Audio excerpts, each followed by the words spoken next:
page Daled, last few lines of Ois Aleph of the Maamar. What we learned yesterday is that when it says in the Maamar of the Frierdiker Rebbe, Ikke Shchine b'tachteinem Moisam, Ikke Shchine does not refer to any level of Seder Shtalshalus. It refers to the Iker, to the source of Shchine, which is before Tzimtzum. The Oir over there before Tzimtzum is what was here below when the Eibishter created, what was revealed here below when the Eibishter created the world. The hesba for that is going to come later in the Maamar, why the Ikke Shchine was here Lamata. But the last point we learned yesterday was that it can't be talking about the Oir of Seder Shtalshalus, because the Oir of Seder Shtalshalus becomes minimized as every additional level, every progressive level, the Oir gets less and less. From Atzilus to Bria to Yitzirah, there's a tzimtzum in between. When it says in the Maamar that by creation, Ikke Shchine b'tachteinem Moisa, that doesn't mean that there was no Seder Shtalshalus and that there was no tzimtzumim. There were all the tzimtzumim of Seder Shtalshalus. Yet, Ikke Shchine b'tachteinem Moisa. So it can't be referring to the Oir of Seder Shtalshalus, which gets less and less on every level. So it has to be referring to something that goes beyond Seder Shtalshalus, from the Oir Shalifnei Tzimtzum. And yet there was still a world. Correct. There was still an existence of a world. Let's leave it for the Hemshech of the Maamar. The Rebbe will explain it. So here the Rebbe bavarins a question for this hechrich. Again, the hechrich is the Oir of Seder Shtalshalus cannot be here below like it is Lamayla because it gets less and less. So the Rebbe questions this premise. 3 lines before the end of Ois Aleph.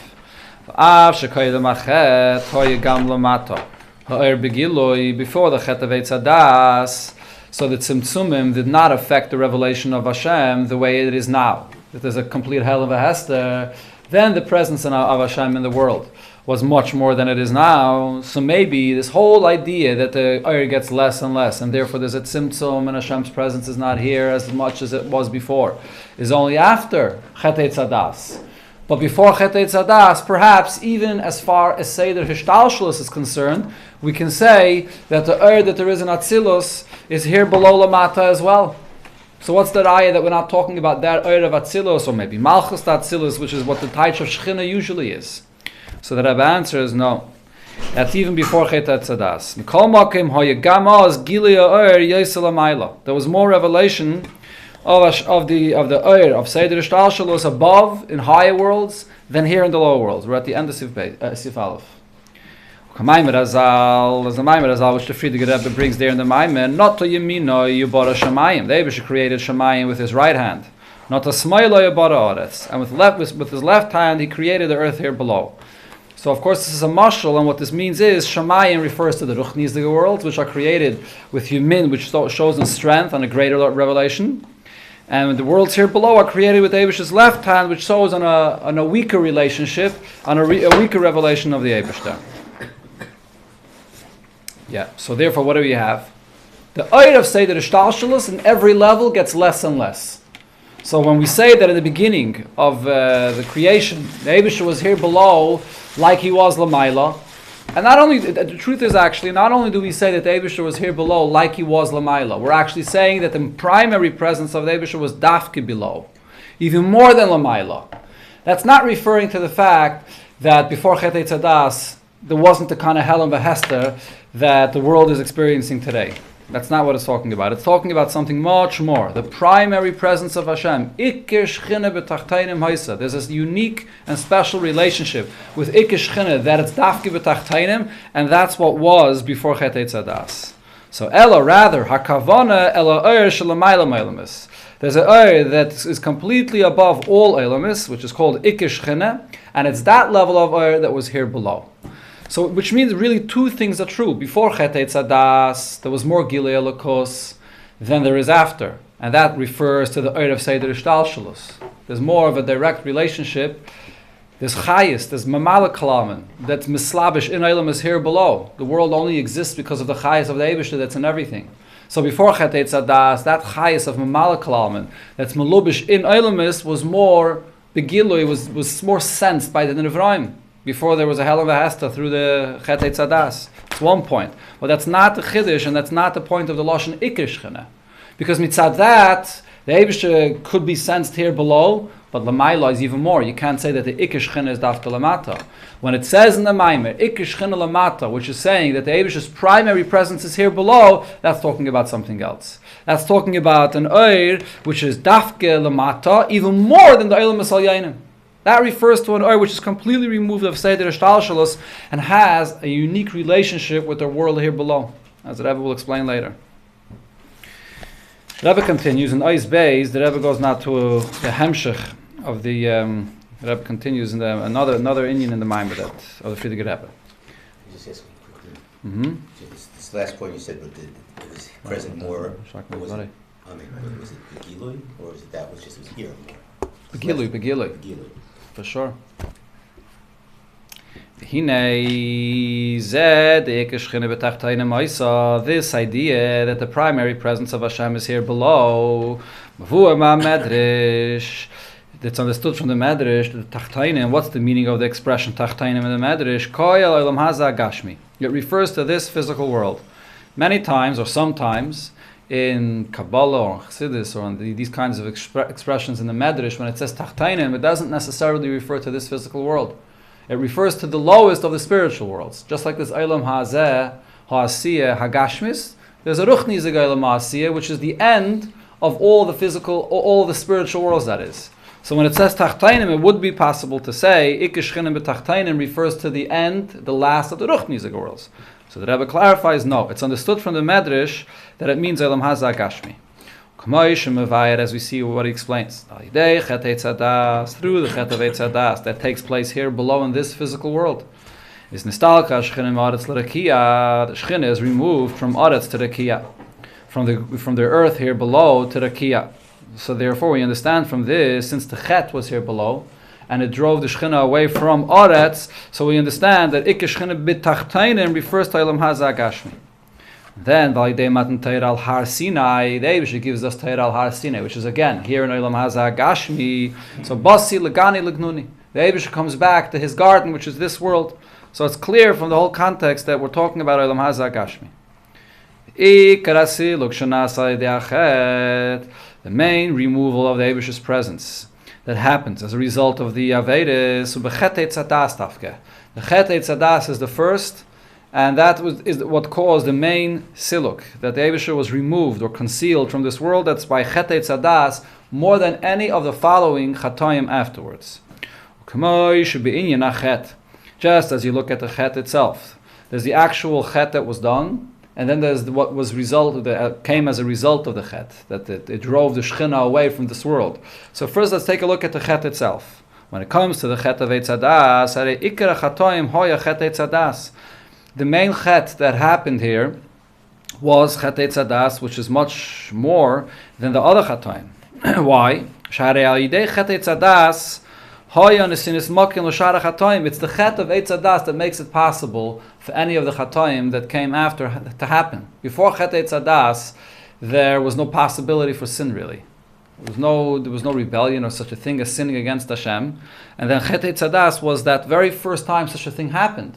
And that made it possible that a Chet should happen again. There's like a whole discussion about this. Before Chet Eitz Hadas, if there was no real Yetzer Hara, and there was no possibility for sin, so then how did Chet Eitz Hadas happen? Okay, it's a whole arichas about that. Yoidei Teivera. Yoidei Teivera. Meaning there was a Yediyah. Before that there was no Yediyah, it seems like. Okay. V'hiyisem kilakim Yoidei Teivera. Okay. Meaning there's the Shaykhs now. Yeah, so that's one point where we see that Chet Eitz Hadas is much more significant than any of the Chatoim that followed. This is the very first time that it was such a possibility happened, that a Chet should take place. And then the Rebbe says even more so. It was also the cause for the Chatoim that happened afterwards. Not only did it introduce the possibility of sin, but it actually was the cause for the Chatoim that came following this. So this is true b'negei to the very Chet itself. The Chet of Eitz Hadas stands out and is much more significant than the rest of the Chatoim. The same is also true regarding the result that came out from this Chet itself. fact that the Eibishter, the Shechina, was removed of this world through this Aveira, hine ikra siluk, hu ma shenestalek al yidei chetei tzadas mo'olam hazeh tachtin dafka. The main place where the Eibishter is being driven away, and the most significant thing that the Eibishter is being driven away from this world, is the Aveira of chetei tzadas that happens over here in olam hazeh tachtin. In all the spiritual worlds, when it says that the Shechina is removed from Rekiah Aleph, Rekiah Beis, Rekiah Gimel, Sof, those are all Ruchnisdige worlds. And therefore the Shechina being removed from one level to another level is all, they have some kind of a erech zelazeh. They have some kind of a relation one to the other. Over here, when you say that the Shechina is removed from Aretz, L'Rakiah, that's the most significant. From here, from the physical, that the Shechina was removed to the spiritual, that here in this world below we don't sense a relationship with Hashem the way it was before, that's the most significant siluk that takes place. The Kishem she'ikesh chene b'tachteinen, hu ba'olam hazeh dafke, just as we said, that there was a unique relationship, there was a unique presence of the Eibishter Dafke here below in this world.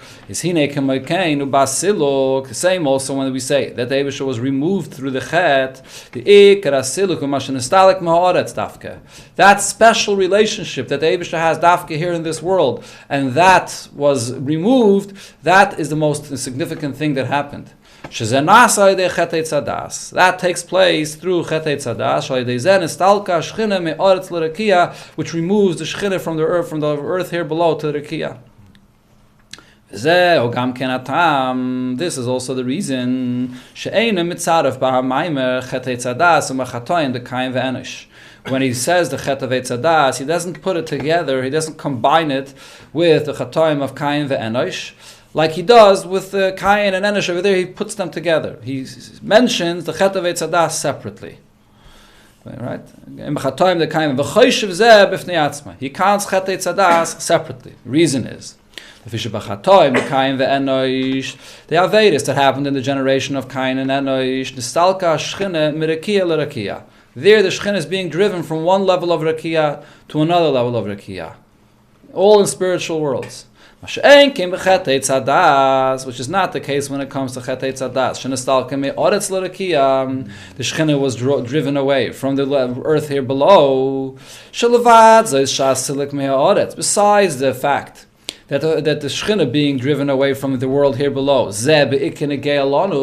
this is what's relevant more for us, because this is where we are. But this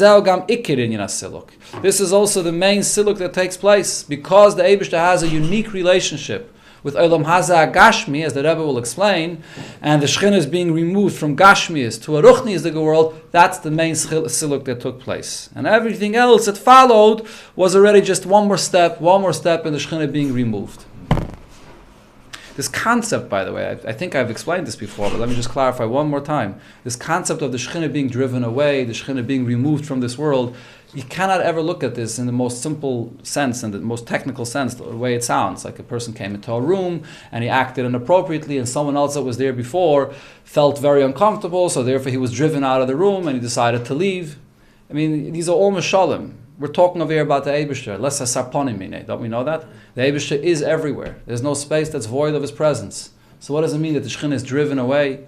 It all refers to the hergish, to the sensitivity that the Nevraim had, that there was a gilui, that there was a revelation, there was a certain sensitivity here in Olam Hazeh. As much as today we look at the physical, and we see the physical world, and we don't see anything beyond that. If you want to recognize that there's a dvar avaya in it, there's a zbainanus, you have to learn, you have to have an awareness, and maybe a tzaddik has even more of a sensitivity to see and to Maamar sense that. Today we see Gashmias. Means that the world was a place where the Nevraim in this world had the das to be able to sense and see the presence of the Eibishter in the world. You looked at the Gashmias, you saw that relationship that it has, not only to the Eibishter B'chlal, but to Ikesh Shechina. And through the Chetei Tzadas, because he was over and Ratzon Elyon, so then the whole Metzius of the world changed. There was a greater Hel V'Hasta that took place. And every additional level that he talks about, that it goes from Rekiah, Aleph, Beis, and higher, it all refers to the same point, to the consciousness and to the understanding, the das that the people here below had in relating and seeing the Eibishter in this world. When the Shechina is driven away to Rekiah Aleph, that's the most significant. But still, Rekiah Aleph is not as far as Rekiah Zayin. and they still had an ability to access and to see, to connect to the Eibishter in this world. When it's driven all the way to the Kiyah Zayin, so then the distance became completely removed to such a way that it's extremely difficult to reconnect to the Eibishter. That's what it's talking about over here. It's not talking about, these. It's talking. It presents it in the most simple physical way, but of course that's not what it means. Let's continue. Mamshech b'maimer. Friediger Rebbe continues in his Maimer. V'achakach omdu zayin tzadikim. Then came along 7 different tzadikim. V'hayridu es hashchina lamata, and they brought the shchina back down here below into this world. Avram zacha v'hayridu es hashchina merekia zayin levav. Avram Avinu merited, and he brought the shchina from the 7th heaven to the 6th. Chulu u'mekatzer b'zeh. In all these details, going from one Rikiya to the other, the Friediger Rebbe cuts it short. Messiah, and he concludes, At ki Moshe shehu Ashvi, until Moshe, which was the 7th, came along. V'chol Ashvi and Chavivin, and all 7th are cherished. And brought the Shechina back down here below into this world. So the Rebbe now explains, similar to what we said before when we get to the Chatoyim, that the main Chet refers to Olam Haza Agashmi, the same is also with bringing the Shechina back down into this world. The main Amshach of Shechina, of the Ikar Shechina, is here Lamata Baretz. The Ikar Inyan Amshach, Hu Al Yedei Moshe. The main Amshach takes place Dafka through Moshe. Shaharei Moshe Dafka Iridai Lamata Baretz. Moshe Rabbeinu is the one that brings the Shechina at the time of Matan Torah and through building the Mishkan here below in this world. Shem Shabinyan Asilik Lamata Lamaila. Just as we explained before regarding the Shechina being driven out and going from below to above. So the main siluk takes place through the sin of Chetei Tzadas Shenestalik Moretz Canal, as we said, that he drove the Shechina out of Oretz. The same also could be said regarding bringing the Shechina back from above to below. The Amshacha, the main place, the most significant Amshacha is to bring the Shechina back down here below. The Levadza is besides the fact, besides the fact that this is what's relevant for us. We are here below. And the main thing is the relationship that we could have with the Eibishter by bringing the Shechina here. This is the main Amshacha. The main Amshacha is not what's happening between one spiritual world and another, but the main unique relationship is what the Eibishter has with the world below. And dafka, when you bring the Shechina down below, then you're drawing the Shechina to the place where he had a unique relationship with, in the beginning of the Bria. So when you bring the Shechina down Lamata Baretz, that's the main Amshacha. And this was accomplished dafka through Moshe. So that's why when it comes to the other generations, the Friediger Rebbe is Mekatzer. Because dafka the Amshacha through Moshe, Lamata Baretz is the main Amshacha. The reason why Moshe Rabbeinu had the zechus to do this, he explains in the Maimer in the parentheses, because all 7th are cherished, which is not in the Medrash here that he quotes. The Medrash that he's quoting is in one place, and this Medrash of Kol Hashvi and Chavivin comes from a different place, from Vayikra Rabbah in a different place. But he brings, this is a Mashir Shirim, and this is from Vayikra Rabbah. So the Friediger Rebbe brings here in the parentheses, Kol Hashvi and Chavivin, that Moshe Rabbeinu is the Shvi, and he brings the Shechina down Lamata Maretz. So here the Rebbe is going to connect this, of course, to the our generation, which is the 7th generation of the Alter Rebbe. This is the first time where the Rebbe spoke about this in very clear words, saying that we are the 7th generation of the Alter Rebbe. And the Rebbe is medayik, the lashon of the Medrash, Kol Hashvi and Chavivin. He nemi lashon Razal, the expression that it says in the Medrash, V'chol Hashvi and Chavivin, all that are 7th are cherished, V'loi Kol Chavivin Shviin, and not all those that are cherished are 7th. What's the difference? When you say that all that are cherished are 7th, what that means is that there are those that are cherished. Why is somebody cherished? Why is somebody more cherished, beloved? Because he has a certain maila. There's something very great and good about him. That's the mashmos. When you say chavivin, he's chaviv, there's something very special about him. And then you say those that are special are placed in the 7th. have ones that came before, and he's in the 7th, and the number 7th, which concludes the Hamshacha, because he's most cherished and very special. He has a very big Maila, so therefore he's placed to be the 7th. That would be the Lashon of Kol HaChaviv and Shviin, and that would actually make much more sense. That because of the Maila he has, so therefore he's placed in a very, very special position of number 7. Number 7 is a special place. Shabbos is 7. There's different things that I mentioned there in the Medrash, that the number 7 is very special to be. But the Medrash doesn't say that. The Medrash says, Kol HaShvi'in Chavivin. Those that are in the position of 7th, they are cherished. So the Rebbe's Medaig, what does that mean? When somebody is found in the place of being 7th, before you even mention that he's chaviv, before you even mention the fact that he's special and beloved, the fact that he's there in the place of number 7 is not by any doing of his own, is not based on any mila that he has. It's just a place where he is. It's a number of where he is in number 7. Whether he deserved it, whether he didn't, whether he has a mila, whether he doesn't have a mila. The first thing we say is that he's shviin, that he's in the position of 7. And then after that we mention, because he's in that position of being 7th, that's why he's cherished. Which means that it's not based on any mila that he has. Fakert. He's there whether he likes it or not.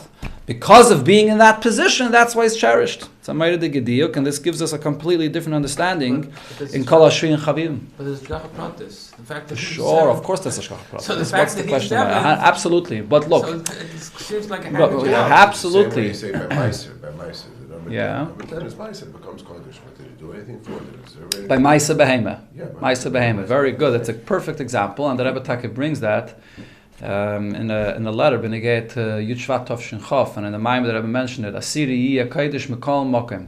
The 10th Behema comes out Kodesh regardless, because it's number 10. Right? So it seems like it's like a thing of like a random thing, which is it's not random. No. So it's not random. Which seems to come from a higher thing, like the lots. The Goyrel. The Goyrel seems like in other words, it comes from a higher thing. The fact that he's number 7. That in itself we know is a Shgacha Pratis, but yet it comes from a higher source in a Shgacha Pratis. Yeah, okay, so something like that, correct. The point is, there are certain milas that you could identify for what it is. It's revealed milas of what it has.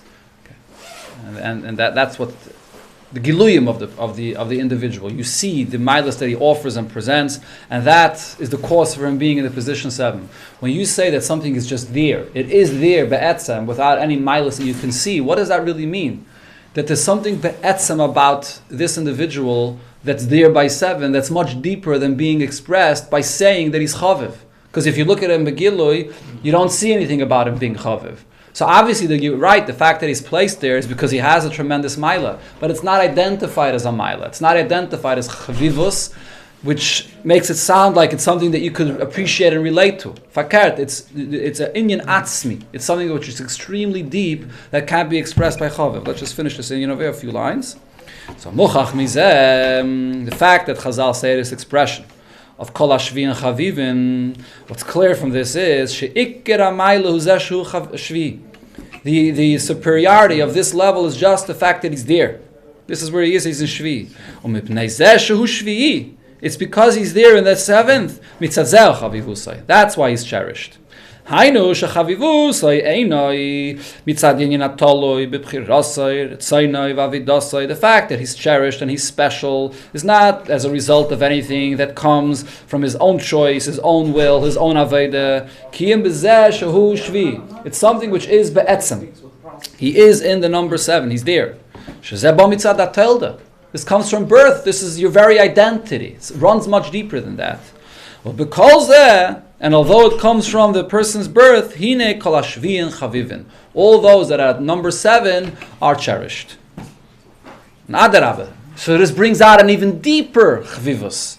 Because it's a chavivus that can't be described as chavivin. It's an atzmi is the genyan. It's by birth. It's his very identity of who he is. That's it.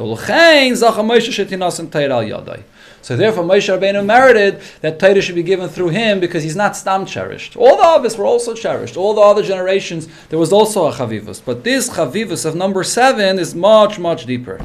And that's why he gives Torah. Because Hashem's prayer, not because of anything. Correct.